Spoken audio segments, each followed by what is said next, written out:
চোখে নাটার রঙের মতো জাগেছে অরুণ। সেখানে বারুণী থাকে গঙ্গাসাগরের বুকে। সেখানে বরুণ, কর্ণফুলী, ধলেশ্বরী, পদ্মা জলাঙ্গিরে দেয় অবিরল জল।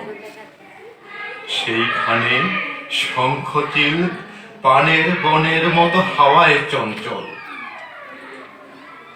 সেইখানে লক্ষ্মী পেঁচা ধানের গন্ধের মতো অস্ফুট তরুণ। সেখানে লেবুর শাখা নুয়ে থাকে অন্ধকারে ঘাসের উপর। সুদর্শন উড়ে যায় ঘরে তার অন্ধকার সন্ধ্যার বাতাসে। সেখানে হলুদ শাড়ি লেগে থাকে রূপসীর শরীরের উপর। শঙ্খমালা নাম তার।